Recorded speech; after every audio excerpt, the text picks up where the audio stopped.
Dominic by William Steig, 15. The wedding was to take place right after sundown in the Crystal Ballroom. When the three new friends arrived in town, they learned where the ballroom was and parted company until wedding time, each of them needing to be alone for a while with his private thoughts and feelings before plunging into the big celebration. Since Moana couldn't wish himself into any money, Dominic gave him a gold piece to buy clothing suitable for a party. Phineas, fortunately, when he started his sleepwalk, had the unconscious good sense to stuff some bills in the pocket of his nightshirt. "See you at 8, said Dominic. "Ta-ta," said Phineas.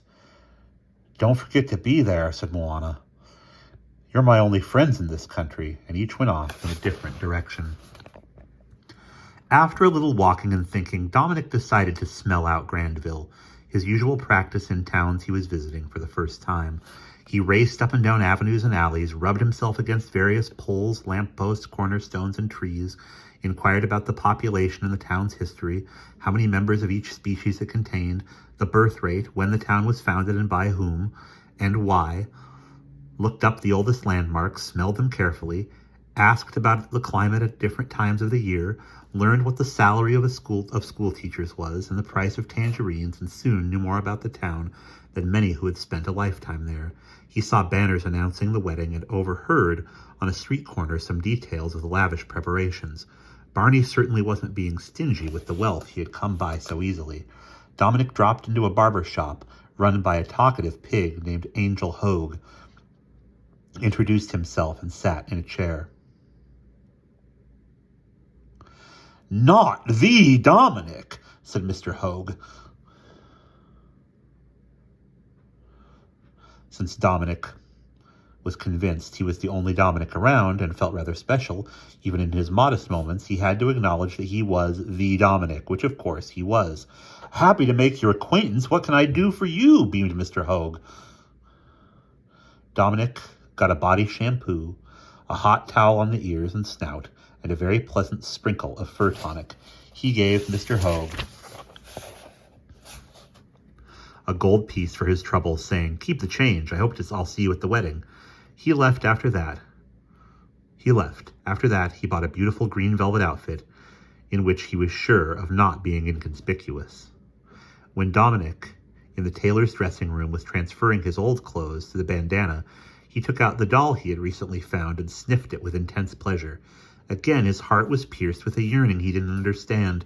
He replaced the doll in the bandana and left, bidding good day to the tailor, a ram named Beerbaum Hemlock, who was also going to the wedding. Dominic being his last customer of the day.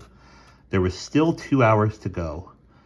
Dominic was now so impatient for the forthcoming event that he just had to keep moving. He hastened about the town once more, sniffing here and there, increasing his store of olfactory information, searching out whatever details of Grandville he had previously missed.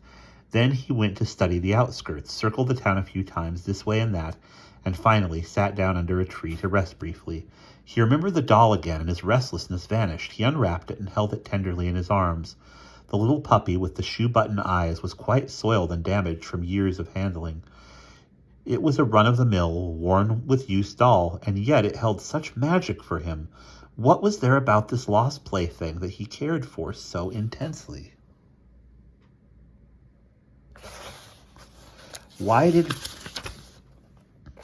it make him dream of things to come? Sitting with the doll in the rosy light of the setting sun, he knew he would be pleased with his future. He fell into a reverie and was no longer conscious of his surroundings or the passing time. Images of tender April flowers on soft hillsides, of limpid minty pools and sweet purling brooks, of hushed fern-filled aromatic forests, of benign, embracing breezes and affectionate skies, of a peaceable world of happy creatures passed before his mind's eye. Suddenly he realized he was late for the wedding. It was already night, with another unusual moon.